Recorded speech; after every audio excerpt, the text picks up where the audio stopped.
Okay, recording has started, so good afternoon, everyone. How's it going? Pretty good. Me surviving out there? Only one more day until spring break, right? Yeah, I think that's going to be a welcome break for all of us. Okay, so let me just briefly recap where we're at in the course. So far we've, in chapter 3, sort of been learning about some derivative rules, right? So we've learned so far the how to do the derivative of a linear function, how to do the derivative of an exponential function. We learned the how to do the derivative of a log. And in the last section, we covered this more complicated rule called the chain rule, which was telling us how to take the derivative of a composition of functions. Okay, so we learned those simple rules first, and now we're going to learn about how to do all these derivatives of combinations of different functions, functions being multiplied, divided, composed with one another, right? So we started with the composition, and today we're going to finish chapter 3 by learning the product rule and the quotient rule. So today I'm going to start with a little review of the chain rule, just because I feel like that's maybe the hardest one to learn. So we're going to try that a little bit more, and then we're going to move on to product and quotient rule. And then we're going to be done with I keep saying section when I mean to say chapter. We're going to be done with chapter 3. So starting after spring break, we're going to move into chapter 4, okay? So chapter 4, now that we've learned how to do all of the derivatives, right, how to actually compute them. So say I have a function, I know how to find its derivative, right? In chapter 4, we're going to learn about applications of the derivative. Like, okay, what is it useful for, right? What does it tell us, okay? If we have a function which describes a real-life quantity, right, what does the derivative of that function tell us about what's happening in the world, right? Because ultimately we want to use math, not all of us, but most of us want to use math to describe the real world, right? Some people do math for math's sake, but those people are crazy, right? So we're going to try to think about, well, how does math describe the real world? And how does this derivative stuff fit into that? Okay, so there's going to be more word problems. There's going to be more cost, revenue, and profit problems. There's going to be more of that stuff. And of course, one of the most useful applications of the derivative is we can use it to find maximums and minimums of functions, okay? So you can imagine several of you being business-minded people. If we have a profit function, we want to do our best to maximize that if we're running a company, right? Or if we have a cost function, we want to do our best to minimize our costs, right? So these sorts of applications are going to come into play later on. So are there any questions about where we've been, where we're at, and where we're going so far?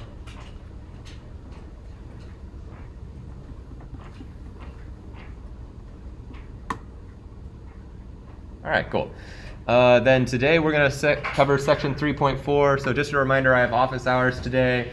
There is a homework which is due today. It's over the first few rules of derivatives that we learned. So up to and including derivative of exponential functions and logs.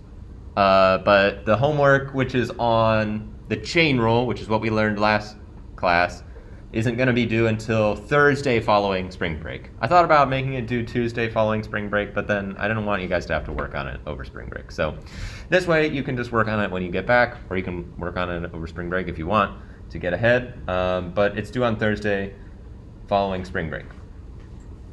There's also going to be a quiz on that same day. So the next quiz is quiz 5. It's going to be on Thursday following spring break.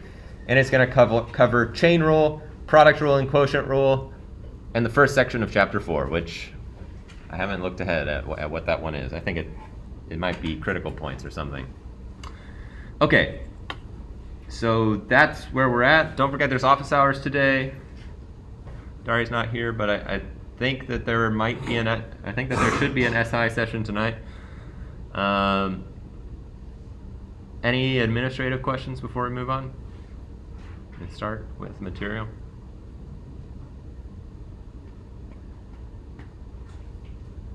All right, cool.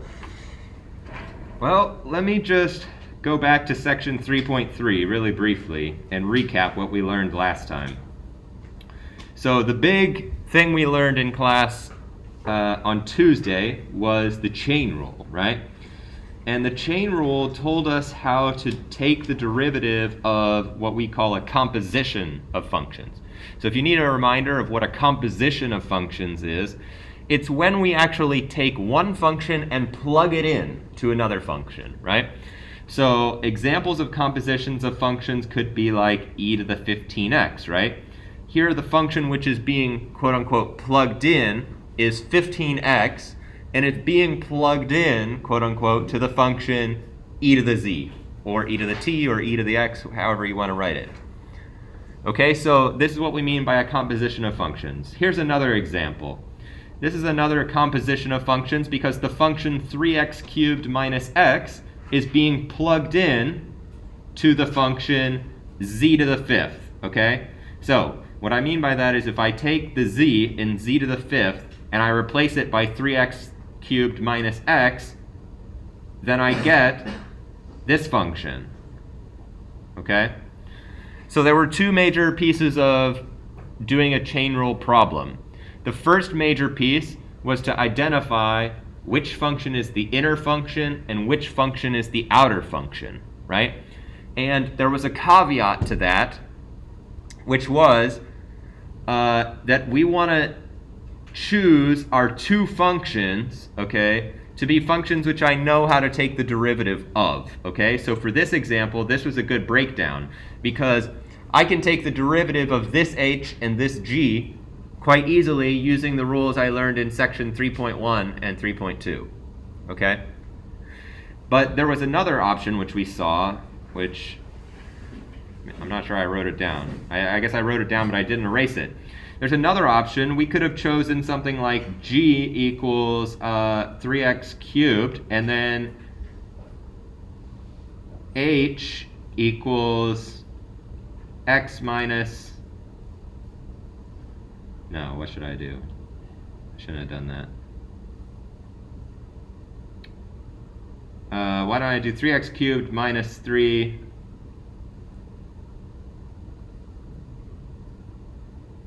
to the 1/2, and then h is going to be z to the 10th, right? If I compose these two functions, if I do h of g of x, right, then I'm going to get back my original function, right?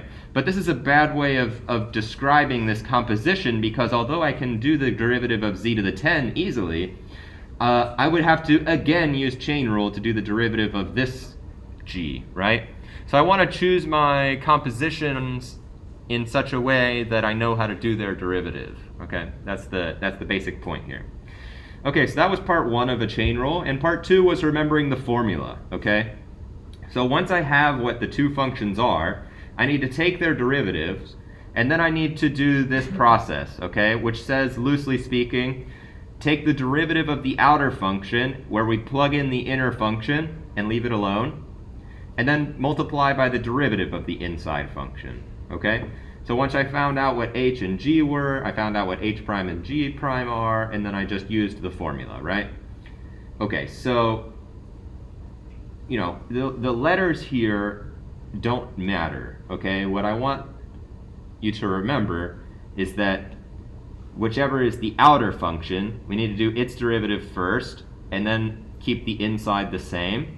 And then whatever is the inner function, we need to then just multiply by that function's derivative, okay? So this is what I keep saying that this is the form of the chain rule. But the letters aren't going to be the same every time. You might have R and S or M and N and P or Q, whatever, right? Okay, so let's see a quick example of that. So here's an example of a classic chain rule problem. Okay, first of all, I can identify that since this is a sum of two functions, right? The first function being e to the minus x squared and the second function being 17, I know that I can just do the derivative of each of those, right? Individually. So I can say I'm just going to do the derivative of e to the minus x squared, and then I'm going to do a plus, and I'm going to do the derivative of 17. Now I know that the derivative of 17 is actually 0, so I'm not going to write it. But to do the derivative of e to the minus x squared, I do need to use the chain rule. And the clue for me that's telling me that I should use the chain rule to do this derivative is that I see a function inside of a function. In this case, the power is a function, right? The power is a function. So I can think of this now as a composition. I'm going to use maybe r and s. So this is r of s of x, where the inner function s of x is, well, anytime I have a function in a power, okay, then the function which is in the power is going to be our inner function. So in this case, the inner function is negative x squared, and it's being plugged in for z in the function r of z equals what? Yeah, e to the x or e to the z, right? If we're going to use z. Okay, so one thing I was talking about with Brendan during office hours actually was, okay, if you want to write this down in the following way, like this, then this is technically okay, but it's a little bit confusing because I'm using the variable x here in both of my equations, but I don't mean the same thing when I'm talking about, say, r of 3. That number 3 is a different number than the x that would be in here, right? It would mean that this number is 3, which if this number is 3, then x is really something else. So it's just a little bit confusing notation, so that's why I use a different variable for the outer function. So I use r of z, and in this case it's e to the z, right? If I plug in negative x squared for z in this function, then I get e to the negative x squared. Okay, and from here, it's easy as pie. All I have to do is apply the formula. Okay, so the formula says, now I have r of s of x, okay? I don't have f of g of t, right? What I have is r of s of x, right? But I'm going to do this in the exact same way, okay? Instead of doing d dt, I'm doing d dx, right? But the formula is going to look the exact same. So you'll notice that there's an r is the outer function, right? So what do I need to do with the outer function? I need r prime of, right? That's where the outer function goes. And now I do s of x, because that's the inner function. And then I multiply by s prime of x. That's the derivative of the inner function. Okay, so let me highlight the corresponding parts. I've got r of s. Looks like f of g, right? So when I do the chain rule, I'm going to do r prime of s, right? Do you see how these two things correspond with one another? Is that clear? Okay, just changing the letters here. And then for the derivative, right? G prime. Well, in my circumstance, s is taking the place of g. So s prime takes the place of g prime. All right? So now I just want to apply that formula. Where was I? Oh, here I was. So I just apply that. I want to do r prime of s of x times s prime of x, right? That's my goal here, plus 0, I guess. So the 0 comes from that. All right, so what I need to do first is figure out what is s prime of x and what is r prime of z. And since I chose my functions in this particular way, I actually know how to take each of these derivatives, okay? So you can see why I want to pick r and s in a way that it's friendly for me to take their derivatives. So the first one, the negative, is just a constant, so it hangs out. You can think of it as negative 1 times x squared. So the negative's going to hang out, and now I just write down the derivative of x squared, which is 2x. For e to the z, it's the easiest derivative in the world. What is the derivative of e to the z? Just e to the z again, right? Okay.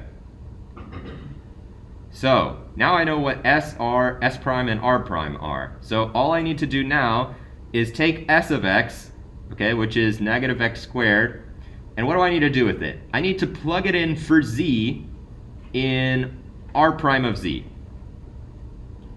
So what do I get? I get e to the minus x squared, and then I multiply by the derivative of s, which is negative 2x.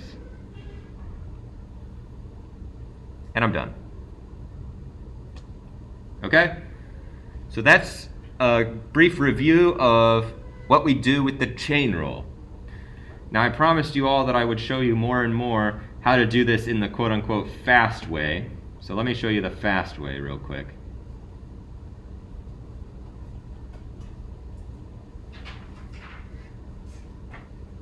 Okay, the fast way is for me to immediately recognize, aha, I see that e to the minus x squared is a composition of functions. I immediately can see that minus x squared is the inner function.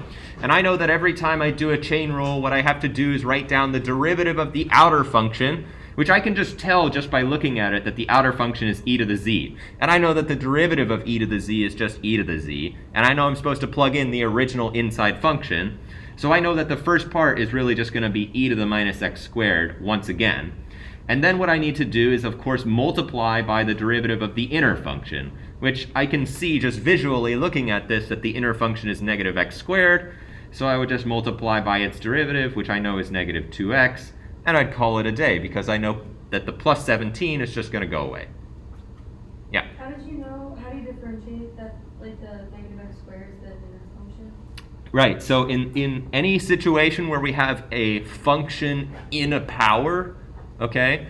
So if you have like e to a function, or if you have like x minus 3 to the 2x squared minus 17, right? Anytime we see something like this where we have a function that's in the power spot, okay, that's always the inside function. Good question. Okay, so that's the fast way, which as you do more and more chain rule, you may get to a point where you feel more comfortable doing this, but you should never feel bad about writing it all out, because doing this process, you will always get the right answer. Okay, so, you know, it's one of those situations where there are some things in math where you can do them in your head, and some things where it's better to write it out. Okay, if you're a person who likes to write it all out, that's perfectly fine. Just keep doing that. But I'm just saying that you don't have to necessarily write all this out, as long as you can keep track in your mind of which is the inner and which is the outer function, right? Okay, so yeah, like I said, I mean, this is a lot less writing, so obviously it's faster, but you have to remember how the chain rule works and have a good mastery over computing derivatives with the chain rule to use it.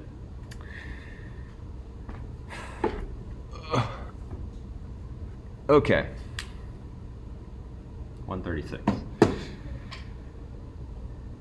Any questions, residual questions about the chain rule, just in general, before we move on to product and quotient rule?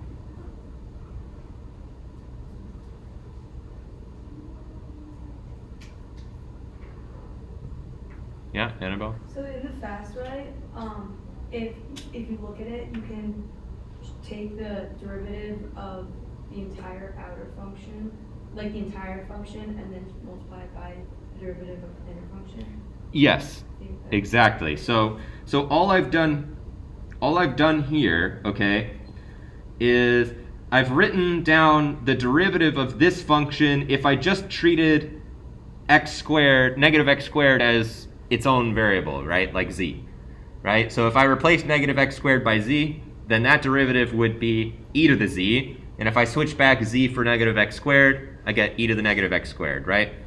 So yes, this is sort of like, you know, what you might initially expect the derivative of this to be, right?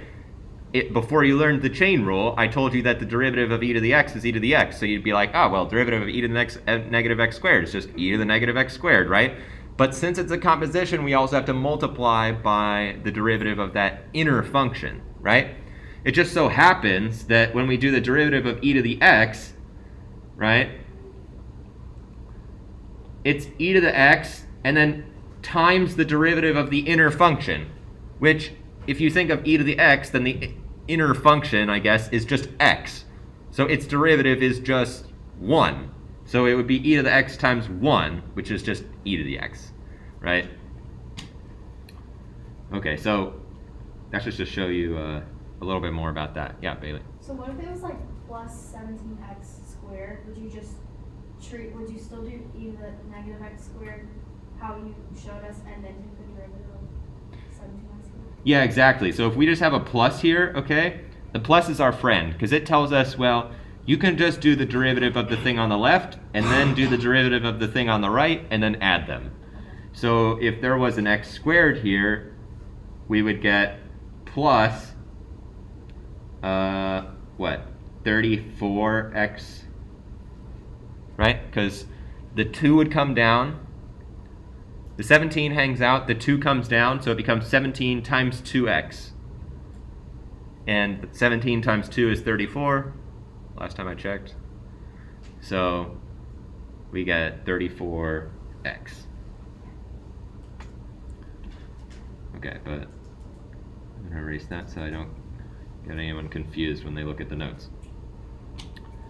All right, I'm going to move on to the next section now. And we're going to learn, well, you know what? I feel like there's really, okay. There's really no harm in practicing a little extra chain rule. So I'm going to go through these ones, how I would do it if I was going to use, I'm going to do it the long way, okay? So ln of 2x squared plus 7x plus 2. I can tell that I need to use the chain rule because I see a function inside of another function. The function which is inside is 2x squared plus 7x plus 2, and it's inside the function ln of z. So this is like, you know, g of h of x, where I'll start with the inner function, right? H of x, that's the inner function, is 2x squared plus 7x plus 2, and g of x is just ln of z. So now I know I need to compute those derivatives. So h prime of x is going to be, of course, just 4x plus 7. And then g prime of z is 1 over z, right? That's the derivative of the natural log function. So now I need to write down what is the derivative of f of x. And I know that by the chain rule, this is going to be g prime of h of x times h prime of x, okay? Derivative of the outer function where we leave the inside alone, then multiply by the derivative of the inside. So in this particular case, I'm going to take h and plug it into g prime. If I do that, I get 1 over 2x squared plus 7x plus 2. And now I need to multiply this whole thing times the derivative of h, which is, of course, 4x plus 7. And I'm done. All right? If you go the fast way, then you just look at this and you see, aha, I can see the inside function's 2x squared plus 7x plus 2, so all I need to do is just do the derivative of natural log, where I leave that part alone, right? I just treat this part as if it was just the z or whatever, right? So then I just get 1 over that thing. And then, of course, I have to multiply by the derivative of the inside function. So that's the sort of faster way that I might do it. Any questions on this one?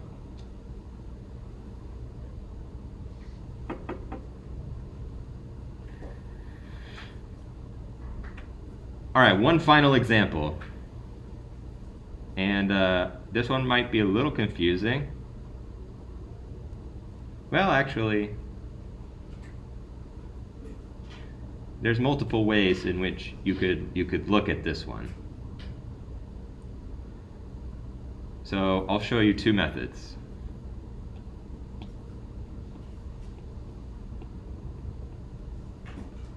The first method is to see that this can actually be viewed as a composition of three functions. The innermost function is x cubed, which is being plugged in for z in the function e to the z. And then all of that is being plugged in for y in the function square root of y. Okay, so that's one way to think about this, is to say that g of t is p of q of r of, and I guess they use t here, this should have been an x. So let me switch that for an x. Of x. Okay, so that's a lot of parentheses. But the way we're going to do this is the exact same way, okay? If we do this, g prime of x is going to be the following. Okay? The first thing to do, all right, is to consider this as a composition where the inner function is q of r of x and the outer function is p. Then the derivative of this will be p prime of, I leave the inside alone, q of r of x. And then what should I do? I should multiply by the derivative of the inside, which is q of r of x. But to do that derivative, I also need to use the chain rule. So I get p prime of q of r of x, and now I need to multiply by the derivative of something which again I need to use the chain rule to do. So that would be q prime of r of x times r prime of x. Okay, so triple chain rule or double chain rule, however you want to view it, right? We have three functions, have to use the chain rule twice. Okay, so we could do it that way, and we could say, okay, we know that p of y is square root y, q of z, why don't I, yeah, we'll just stick with those variables. Q of z is e to the z, and then, of course, r of x is x cubed. So if I plug in x cubed to e to the z, I get e to the x cubed. If I plug e to the x cubed in for y in square root y, then I get square root of e to the x cubed. So I know that p prime is just negative, no, it's not negative. It's 1 over 2 square root y, because the idea here is to replace the square root by a 1/2 power. So the 1/2 power gets multiplied down, and then the power becomes negative 1/2. You move that negative 1/2 to the denominator, and you get 1 over 2 square root y. Then q prime is just e to the z, easiest one ever. And then r prime is 3x squared.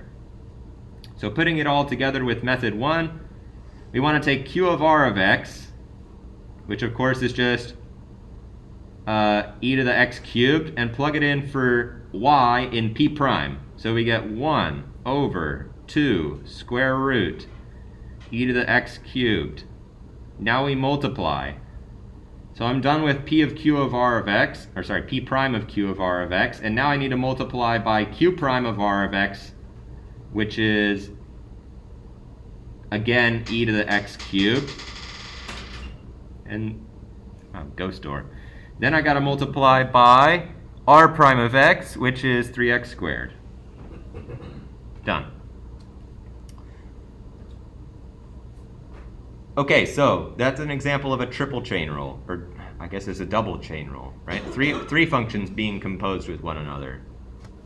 So to do one of these, it really shows you got to have a pretty good mastery of the chain rule to make it through, because you got a lot going on here. Does he have a question, or? Yeah. Okay. So like so you could theoretically just go like on and on with it. Like, Oh yeah, you could have a composition of 10 functions, and it would just take a really long time to do. And like, so every step you start with, like, the first one is always the entire function, and then it's like one less, like, then it's like the one less than the outside. Yeah, I mean, Well, what you want to do is start on the very inside, basically, right? Which in this case is our r of x. That's the innermost function. And it's the easiest to identify because it'll be all the way inside in the sense that, like, okay, not only is it under the square root, it's also in the power, okay? So this is sort of like, if you were to do PEMDAS, the first thing you would do is you would take whatever you plug in for x, and you'd cube it, right? And then you'd do e to that number, and then you would take that number and take the square root of it, right? So that's nothing but PEMDAS. So if you think of PEMDAS and you think, what's the first step that I would do? That's your innermost function. Then the next step is the next function, and the next step is the next function. But there's actually a better way which we can view this function that makes this a little bit faster. Does anybody see what method 2 could be that's going to make this easier? I'll give you a hint. We can actually simplify this function right away. Adria, you got an idea? Multiply it by half, or there's something with a half going on.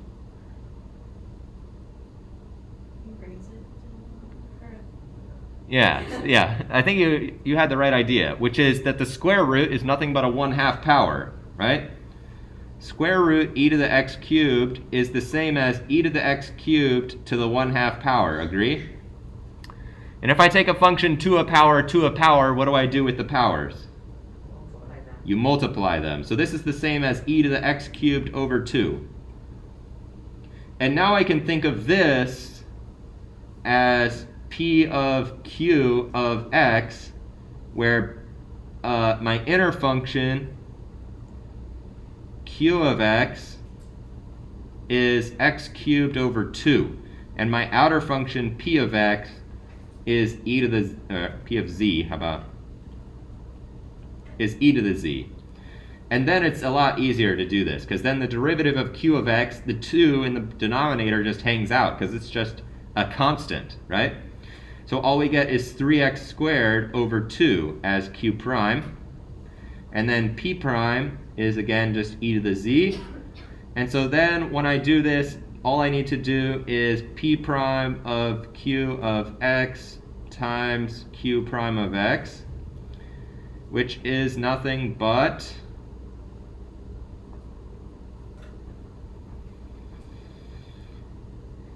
e to the x cubed over 2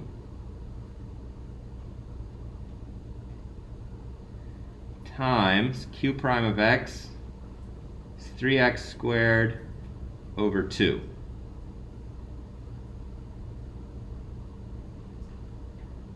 Okay, so this is actually the same thing as this is. It just looks a little bit cleaner. Okay, what's the difference? The difference here is we took e to the x cubed. This is e to the x cubed to the 1.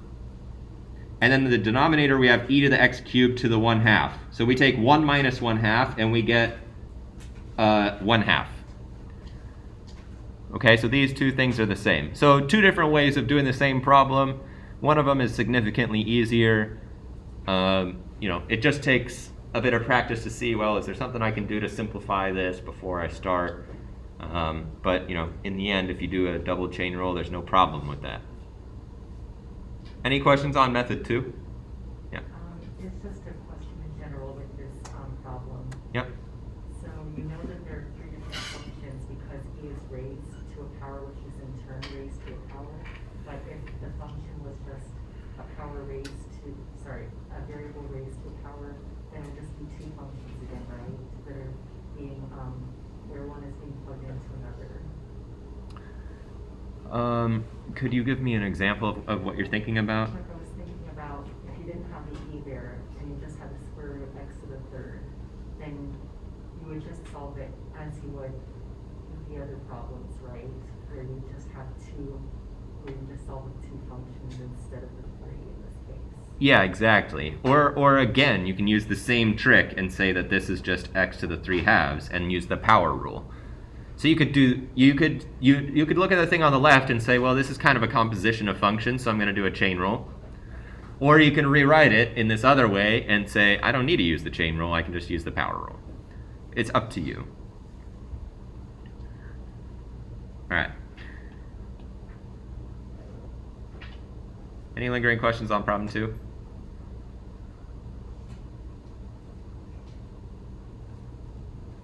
Okay.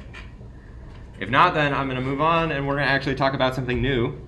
So I just wanted to give you a little bit of extra practice with that chain rule stuff because in my experience teaching this class several times, I've found that students tend to have the hardest time with the chain rule, okay? So just keep that in mind, especially when you're going to go and study for the quiz, okay? Or study for the exam, okay? I think chain rule is one of the most important and essential rules for taking derivatives, but it's also one of the hardest to remember how to do it and to actually make it work, okay? So just keep that in mind for your studies. Okay, so now we're going to learn 2 new rules. I guess they're the last 2 rules that we're going to learn, which are the product and the quotient rule. Okay, so far we learned how to do derivatives of functions which are composed with one another, but there's also 2 other main ways in which we combine functions, okay, and that is to take 2 functions and to multiply them together, or to take 2 functions and divide them by one another. So, for the product rule, we have if h of x, okay, our new function, is given by taking the first function f of x and not dividing, and multiplying it times another function, g of x.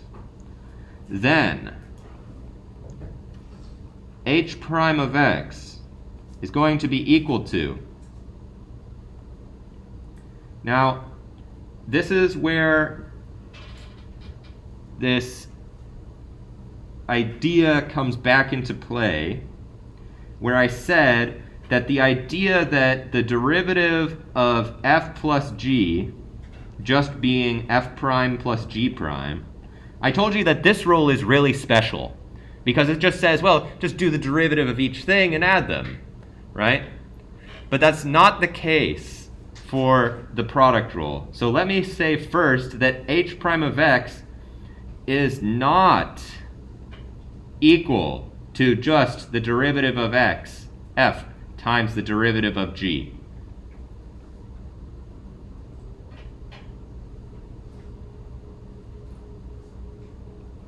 Okay, we can't just do the derivative of each function. Okay? Instead, we have a special rule. It says, rather, h prime of x will be equal to f prime of x times g of x with no prime plus f of x with no prime times g prime of x.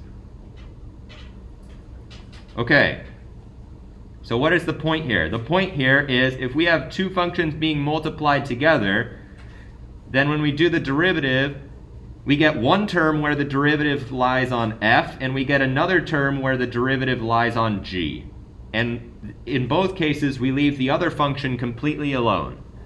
Okay, so first we do the derivative of the first function and leave g by itself, and then we add and we don't do the derivative of the first function, we leave it alone, and we do the derivative of the second function. Okay, so let's see a quick example here.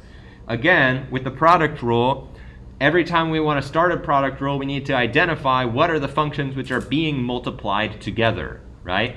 And again, just like the chain rule, we want to pick 2 functions whose derivatives we know how to do, right?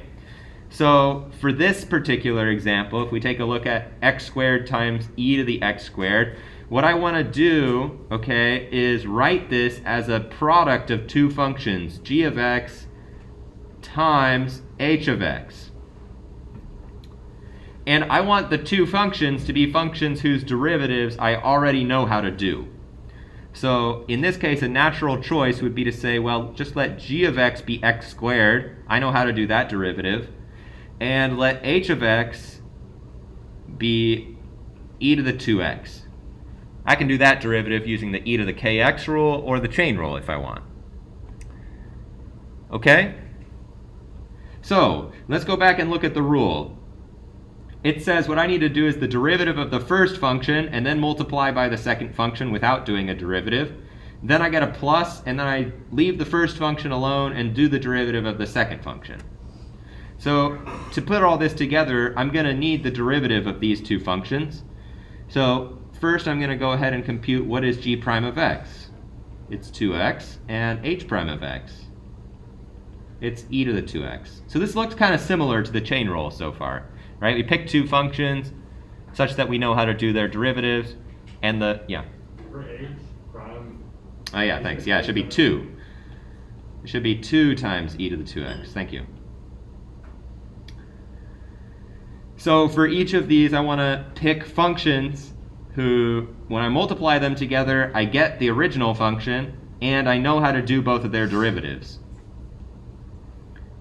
So in this case, all I need to do is say, well, f prime of x is going to just be g prime of x, so derivative of the first function times the regular second one, plus regular first one times derivative of the second one.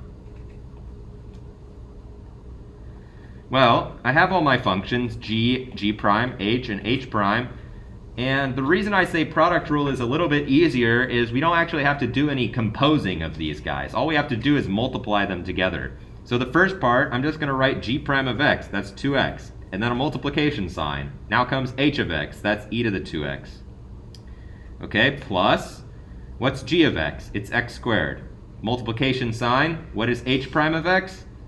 2e to the 2x. And I'm done.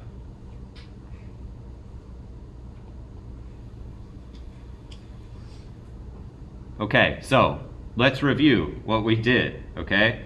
What we do when we have a product of two functions. The first thing we need to do is identify which two functions are being multiplied in such a way that I know how to do their derivatives. So let me show you a situation where you might be able to go wrong with this. Okay? If you were to say, well, this is g of x times h of x, where g of x is x and h of x is x e to the x, x e to the 2x, right? If I take these two functions and multiply them together, then I do get x squared e to the 2x. But what's wrong with this choice of functions?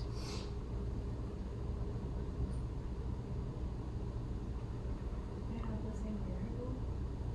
Well, they do have the same variable. That's true. You're saying what's wrong with x e to the 2x? Well, my question is, in the first part, I chose g of x equals x squared and h of x equals e to the 2x. If I take those two functions and I multiply them together, I get this function, right? But the same could be said about these two functions. So my question is, why is it better to choose these ones than it is to choose these ones? Annabelle? Because you can't take the derivative of g of x. Well, I can take the derivative of g, but I don't know how to do the derivative of h, right? I don't know how to do this derivative here. My point was that I want to choose the two functions being multiplied to be functions whose derivatives I know how to do. These two functions, I know how to do their derivative. If I look at these two functions, g of x, fine, its derivative is 1. But what about h of x? What's the derivative of x e to the 2x? I would have to use the product rule on that. So the point is, we want to write our functions in such a way that I know how to take each of their derivatives individually. And when I multiply them together, I get the original function. Let's have some thumbs. Is that part kind of clear why I want to use the purple choice instead of the red choice?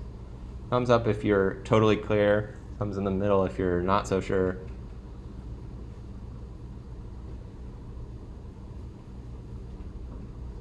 Okay, cool.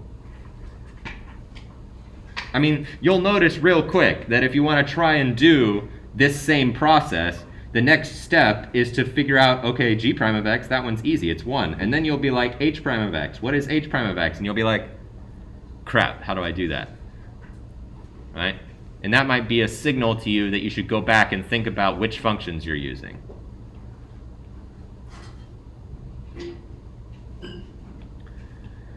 Okay, great. So that is the product rule.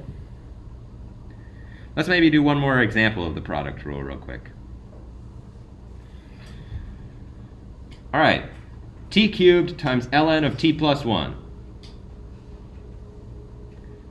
Okay, when I look at this, I want to give you some sense of how you look at something and know, I think I should use the product rule on that. Okay, so for me, what's cueing me to use the product rule here is, first of all, the first thing that my eye looks at is this ln of t plus 1, which I can already see just to do the derivative of that, I'm going to need to use the chain rule, right? So I already can see I'm going to need to use the chain rule on that. But then I've also got this t cubed over here, this pesky t cubed. And the t cubed is being kind of multiplied, right? I mean, so I guess the point is I see two functions being multiplied together. And I can see that individually I know how to do the derivative of t cubed, and individually I know how to do the derivative of natural log of t plus 1. So those are going to be my choices for my, I'm going to call t cubed my f of t, and I'm going to call ln of t plus 1 my g of t. Now I know that dy dx is going to be equal to f prime of t times g of t plus f of t times g prime of t. So let's go ahead and compute. What are f prime of t? If f of t is t cubed, well, f prime of t is going to be what? 3t squared. What rule did you use to do that one? Power rule. All right? Now how about g prime of t? It is 1 over t plus 1. So I'm going to do this one using the chain rule, but fast. I know that the inner function is t plus 1. So what I need to write first is just the derivative of ln z. Okay, you can think of this as being its own variable, which would be just 1 over z. Is that clear so far? The derivative of ln z would be 1 over z. So I'm just going to write 1 over t plus 1. And now what I need to multiply by is the derivative of the inside, t plus 1. But the derivative of t plus 1 is what? It's just 1. Because t plus 1 is a linear function with slope 1. So its derivative is 1. So I get 1 over t plus 1 times 1, or just 1 over t plus 1. Okay, so now I've got f prime, and I've got g prime, and I've got f, and I've got g. I've got everything I need to know to build my product rule. So it's just going to be f prime of t. That's 3t squared. Then I do a multiplication sign. Now comes g of t, regular g. So that's ln of t plus 1. Now a plus sign. And here, this time, I'm going to leave f alone. But I'm going to write down, instead, I'm going to multiply by the derivative of g prime of t, which is 1 over t plus 1.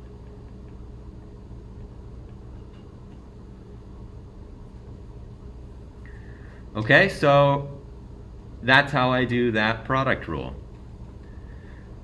Yeah? Why did you do the chain rule for the derivative of g of t? So, Like, when you did g of t equals 1 over t plus 1, and then times 1, like, why did you do the chain rule for that to get? is your question in terms of we already know that the derivative of t plus 1 is 1, so you don't really need to think about it? Or are you just asking in general, if I want to do the derivative of ln of t plus 1, why should I use a chain rule? Yes, that. Okay, so can anybody answer Hannah's question for her and tell me why should I use the chain rule to take the derivative of something like ln of t plus 1? Brenda? No, the signs have a lot to do with whether or not to use the product rule or the show rule. Because if it were product rule, then there would be a multiplication sign between the t and the 1. And how about for chain rule? But since you know that there's a plus sign, that indicates that you should use the chain rule. Right. So I'm not sure that I would. I mean, okay, yes, I see what you're saying with the plus sign but I think the plus sign is an indication of something greater, and the indication which I should use the chain rule is, Christian, you know? Is it, well, because the ln is one function and then the t plus 1 is a different function? That's right. We have, in particular, a function inside of another function. You see what I mean?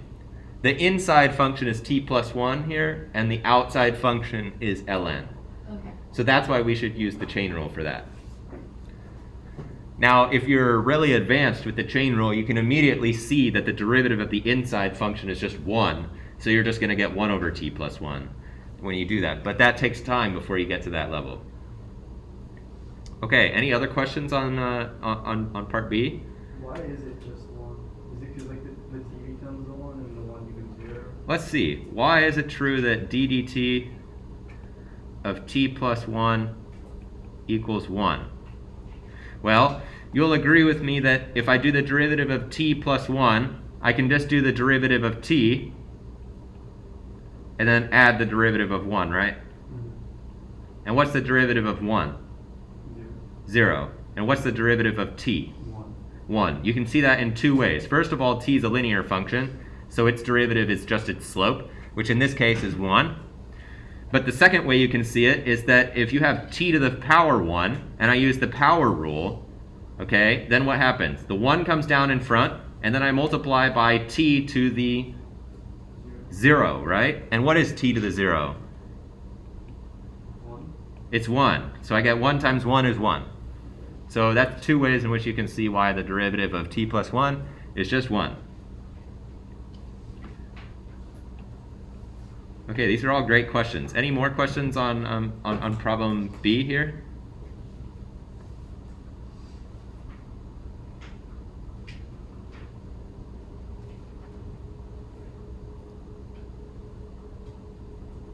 All right, then time to learn the last derivative rule that we're going to learn in this class, which is the quotient rule. And we saved the best one for last, believe me. By which I mean we saved the most annoying one for last.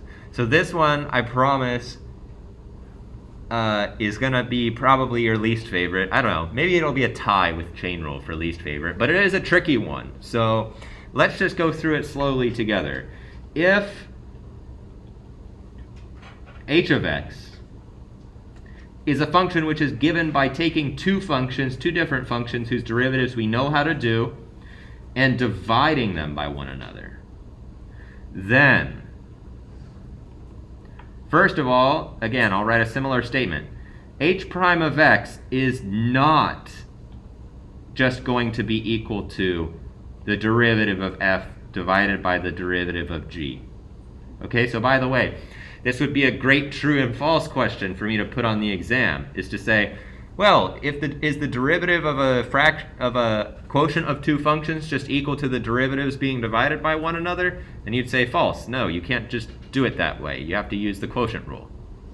Okay? So, let's see what you actually have to do. It turns out, instead, h prime of x is equal to g of x times f prime of x minus f of x times g prime of x all divided by g of x squared. Okay, so there's two reasons that I think this equation is super annoying to learn for the first time. The first reason is it's long, right? So memorizing it is a little bit annoying. The second reason that this is really, really annoying is there's a minus sign, right? Can anybody tell me why it's annoying that we have a minus sign here instead of a plus sign in terms of trying to remember this formula? Brendan? Because you have to distribute the minus sign to both functions. Well, we won't have to distribute the minus sign to both functions because we're taking these two functions and multiplying them together, right? So these two functions, we'll multiply them first and then make them negative, right? But there's another reason that's really annoying. It has to do with just what is one key difference between subtraction and addition. That's the way you do it. Sorry? That is the way you do it. That's right. That's exactly right. Rico, right? Yeah, Rico hit the nail on the head. Order matters when you do subtraction. Okay? If I do 3 plus 5, I get 8. If I do 5 plus 3, I get 8. That's nice. But if I do 3 minus 5, I get negative 2. Versus if I do 5 minus 3, I get 2. You see what I mean? So this is a huge annoyance for the quotient rule because if you accidentally do g prime times f minus f prime times g, you're going to get the negative of what you should get. Whereas with the product rule, if you mix up the order of these two terms and if you do this one first and then the other one second, it's no big deal because you're adding them together. You get the same thing. But if you reverse the order of these two terms and you subtract the other one from the later one, then you're going to run into trouble and you're going to get the wrong answer. Okay, so those are the two reasons why the quotient rule is annoying. First of all, it's really long. And second of all, you have to remember which term comes first. Okay? So first, we need g of x times f prime of x. Okay, so here's one mnemonic device that I've heard a lot of students use. They say the following. They just memorize this phrase. The phrase is low d high minus high d low over low squared. Okay, by that they mean that they call low the function which is on the bottom in the denominator, right? And they call high the function which is on top, okay?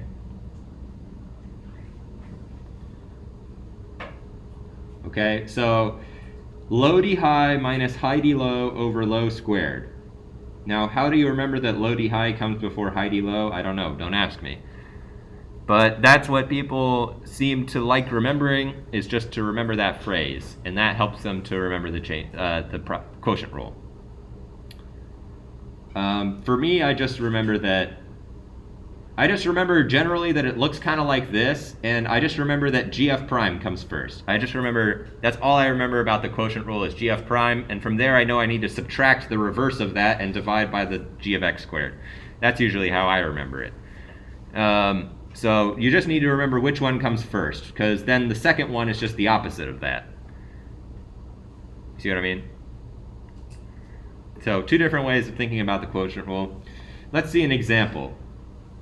So, if I want to do, let me change this. I'm going to change this to be h of t, so that we can use the actual f and g here. So this is h of t, and we've got e to the 2t divided by t. Well, in this case, I can think of this as f of t divided by g of t, where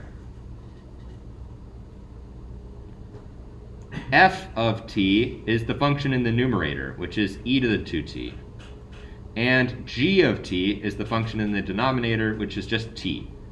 Now, of course, I can tell already that to do the quotient rule, I'm going to need to know what is the derivative of f and what is the derivative of g. So I'm going to go ahead and compute those now just to get it out of the way.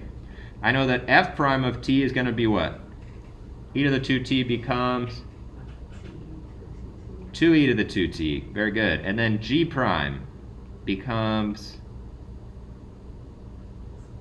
just 1, right? All right. So I need to do low d high minus high d low over low squared. So low d high, the way that works is my low function is the function in the denominator. And when I say d high, what I'm referring to is the derivative of the top function, okay? You see what I mean? When I say d high, I'm talking about the derivative of the function in the numerator, because it's the derivative of the one on top, right? D high. Okay, so low d high looks like t, that's low, times d high, that's 2e to the 2t. Okay, this is g times f prime. Now I subtract. And what do I subtract? I subtract the reverse, where I do the derivative of the first thing. Okay, so it's high d low. So high is e to the 2t, and d low will be the derivative of the thing on bottom. So the thing on bottom is g, so d low is the derivative of that thing, which is just 1. And now I divide all of this by low squared. So whatever was on bottom to begin with, I just take that and I square it. And now I'm done. Okay, so just to remind you and point out, okay, it's very important that we do low d high first and not high d low first, because if you switch these two, we're going to get the opposite, actually, of what the derivative of this function is. We'll get the negative version of what it is. Okay, so you'll be off by a factor of -1 if you switch those up. Any questions on this first example of the quotient rule? Yeah. Yeah, but if you were to write it instead, if you were to bring the minus sign in front of e to the 2t times 1 and split the two functions, would that still be true?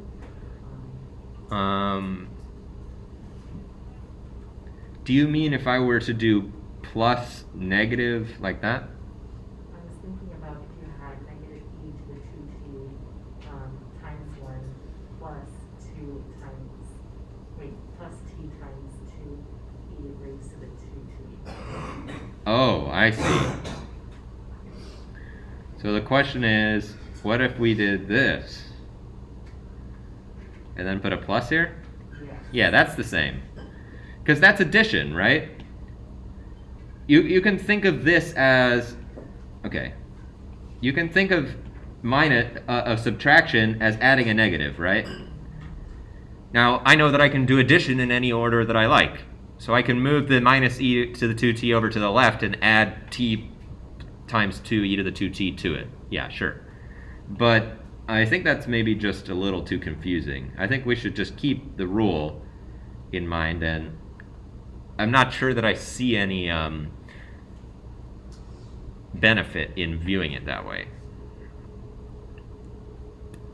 Any other questions on the first quotient rule problem?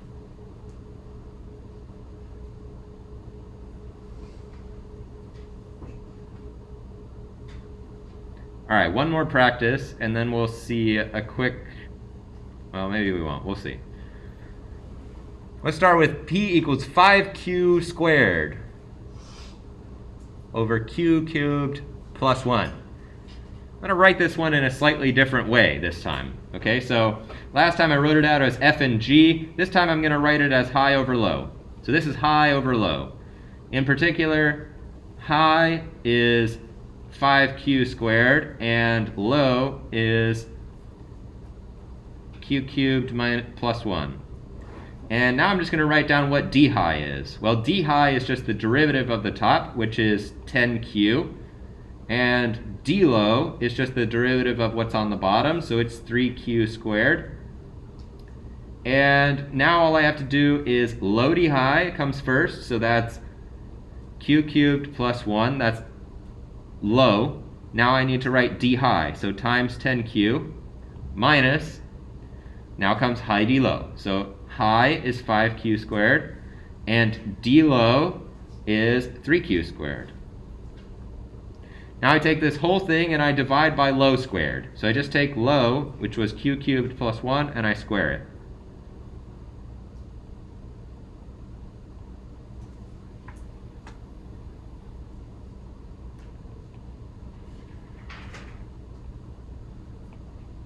Okay, so that's another way that you can do it. So if you prefer to remember high d low, or low d high minus high d low over low squared, you can do it this way. Or if you prefer to just remember gf prime minus g prime f over g squared, and you can remember that. You know, whichever one speaks to you, and you can write it however you like. You just need to make sure that the form is correct. Any questions on this second one? I did it pretty quickly. Did I gloss over anything?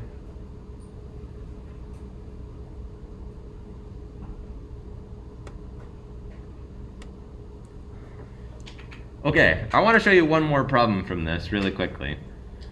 And then we can break for spring break. Okay. The final problem, I was going to have us do group work, but we don't have time. So we're going to do this really quickly and just think through maybe A and C.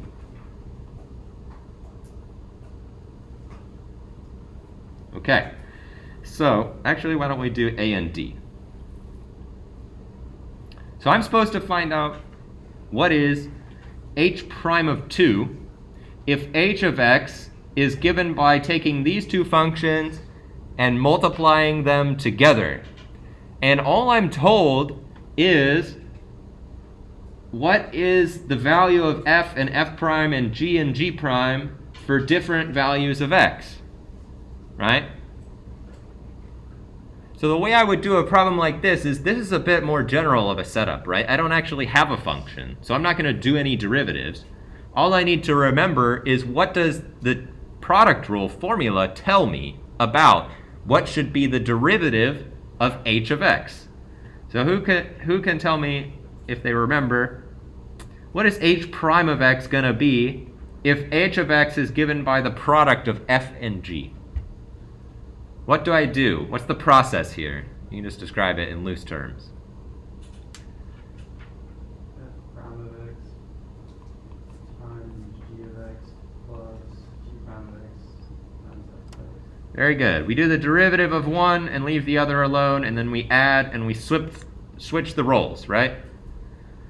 So in this case, if I want to find out what h prime of 2 is, all I have to do is plug in 2 into these, right? I get f prime of 2 times g of 2 plus g prime of 2 times f of 2, right?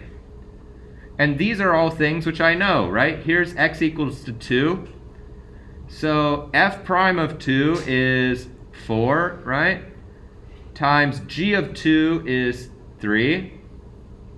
And then I get a plus sign. And now I need to take g prime of 2, which is 3, and multiply it by f of 2, which is 3. So I get 12 plus 9 equals 21.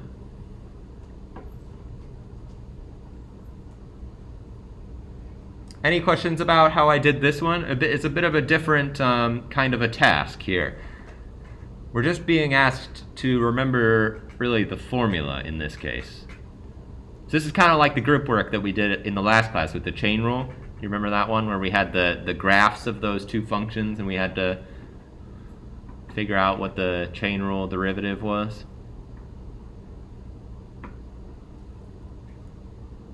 Okay. very last one, let's just start. Okay, we know we need to find out what h prime of 2 is, where h of x is given by the division of these two. So first of all, h prime of x is going to be given by what? I know it's going to be a fraction, right? Because it's the quotient rule. Which one comes first? Low d high, right? Which is g f prime minus f g prime over g squared, right? Okay, now if I want to do it when x is equal to 2, all I got to do is plug in those values. You see what I mean? Okay, we can stop there for today. If you have any questions, let me know. I have office hours today from 3 to 4:30, so there's a homework due tonight. If you need any help with it, come and hang out in office hours. Otherwise, I hope you all have a fun and safe spring break.